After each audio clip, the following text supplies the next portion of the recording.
The first thing I would say is that if you're dealing with someone who's depressed and they're really depressed, you should try giving them antidepressants. Because if they die, you can't help them. Okay, so if you're suffering, you are obligated, in a sense, to hold on to whatever rope someone throws you.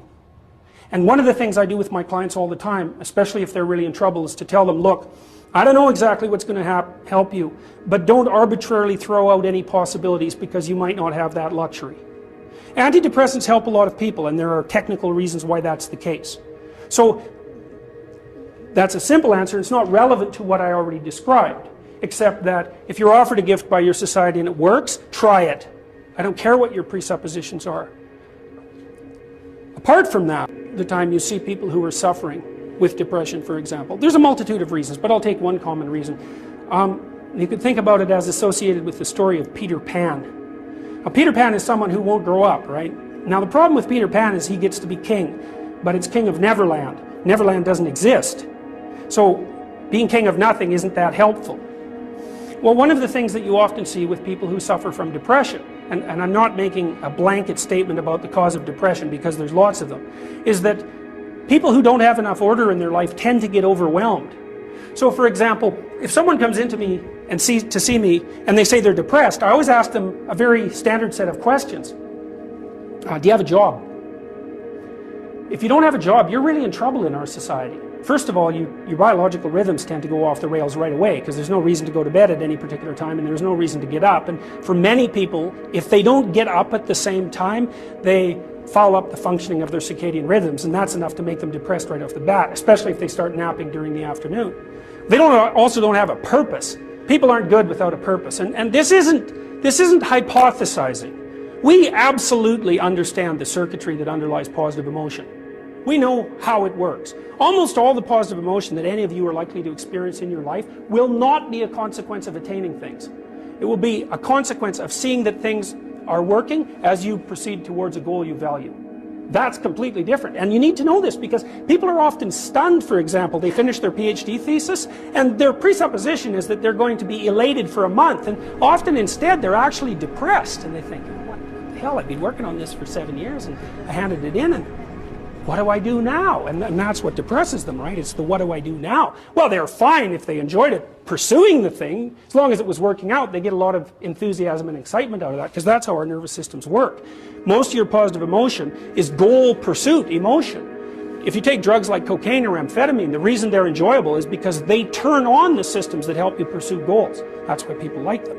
So if you don't have a job, you got no structure, that's not good. Plus, you tend not to have a point.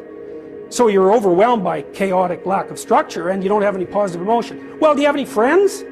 So sometimes you see people who are depressed, they have no job, they have no friends, they have no intimate relationship, they have an additional health problem, and they have a drug and alcohol problem. My experience has been if you have 3 of those problems, it's almost impossible to help you. You're so deeply mired in chaos that you can't get out because you make progress on one front and one of the other problems pulls you down.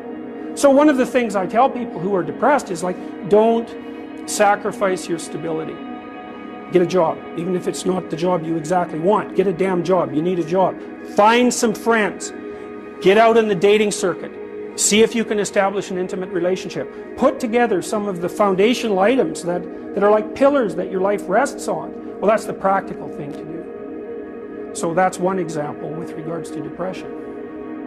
Well, the thing is, you don't just launch it on them, you know. You got to negotiate with the person. And you also got to teach them to negotiate with themselves. And this is something that's very useful to know. You know, you can tyrannize yourself into doing things, but I wouldn't recommend it. What I would recommend instead is that you ask yourself what you're willing to do. It's a really effective technique. It's like a meditative technique. So, for example, you can get up in the morning and you can think, well, you know, I'd like to have a good day today, so I'd like to go to bed tonight without feeling guilty because I, you know, didn't do some things I said I was going to do, and I'd like to have kind of an interesting day. So you got to fulfill my responsibilities, and I want to, you know, enjoy the day. Then you can ask yourself, well, okay, what would I have to do in order for that to happen that I would do?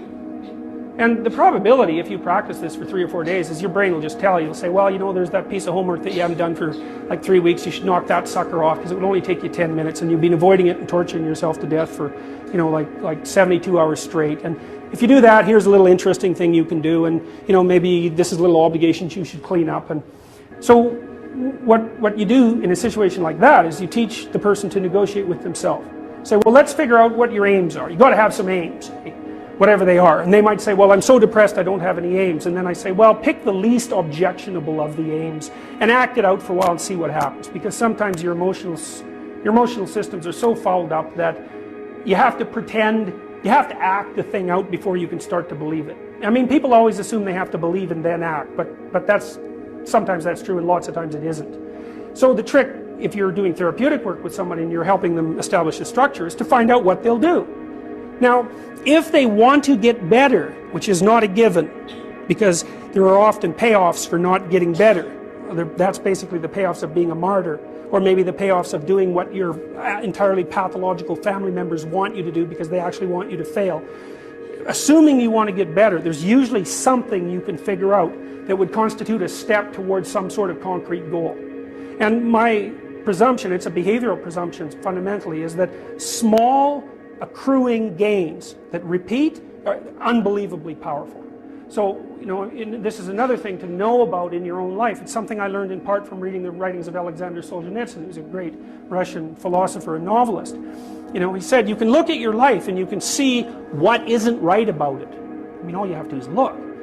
And then you can start to fix that. And the way you fix it is by noticing what you could in fact fix. You know, people are often trying to fix things they can't fix, which I would not recommend, because if you try to fix something you can't fix, you'll just ruin it. Like, you can find all sorts of undergraduates who are perfectly willing to restructure the, the international economic system, who cannot keep their room clean. And there's actually a gap there, you know, and it's surprising that people don't actually notice. So I would say, if you pay attention, you can see things that you could fix. They yell at you. They really do. We even know how that happens. Let me give you an example. Because rooms are full of stories. And the stories have effects on you. So here's a classic experiment. So you take two groups of undergraduates, you bring them into your lab, and you give one group a multiple choice test that has a bunch of words in it that are associated with being old. And you give the other group the same multiple choice test, except the words are associated with being young. This is independent of the content of the test. It's just descriptions. And then you time the undergraduates as they walk back to the elevators. The ones who completed the multiple choice test that had more words associated with aging walk slower back to the elevators. And they don't know that. And they don't know they're doing it. And that study's been replicated in various forms many, many times. You're unbelievably sensitive to the story that your environment's telling you. Because your environment is not made out of objects. That's just wrong. Your environment is basically made out of something like tools and obstacles. You're a tool-using creature. You're a tool-perceiving creature. The things you... Like, if I take you out of this room and I say, well, what was in the room? You're not going to say, you know, random patterns in the carpet, because they're real. They're just as good an object as anything else. You're going to say chairs because you can sit on them, and you're going to say handrails because you can hold them. You're going to say stairs because you can walk down them. That's what you see, and that's what you interact with. And if you pay attention to your environment, which is you, by the way, extended, all of your experience is you. It will tell you all the time what you should do. All you have to do is do it. But then you have to decide if you want to do it. One of the things I've noticed about people, because I've wondered, once I started studying these mythological stories, and I got this idea about the fact that life can be meaningful enough to justify its suffering. I thought, God, that's such a good idea. Because it's not optimistic exactly. You know, some people will tell you, well, you can be happy. It's like, those people are idiots. I'm telling you, they're idiots. There's going to be things that come along that flatten you so hard you won't believe it. And you're not happy then. And so if life is to be happy, well, in those situations, what are you doing? Why even live? But life isn't to be happy. If you're happy, you're bloody fortunate, and you should enjoy it. You should, because it's the grace of God, so to speak. With regards to meaning, I thought, well, people know when they're doing something meaningful. They can tell, so why the hell don't they do meaningful things all the time? It seems obvious. You could do it. I mean, it's hard, you know, because other people want you to do other things, and it's a struggle, but everything's a struggle. And then I thought, well, oh, I get it. I see why. It took me about 10 years to figure this out. People have a choice. Choice number one.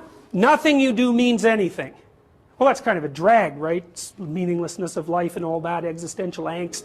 You know, that's kind of a pain. But the upside of nothing that you do is meaningful is you don't have to do anything. You've got no responsibility. Now, you have to suffer because things are meaningless, but that's a small price to pay for being able to be completely useless. The alternative is everything you do matters. Really. If you make a mistake, it's a real mistake. If you betray someone, you tilt the world a little more sharply towards evil rather than good. It matters what you do. Well, if you buy that, then you can have a meaningful life. But there's no mucking around. It means responsibility. It means that the decisions you make are important. It means that when you do something wrong, it's wrong. Well, do you want that?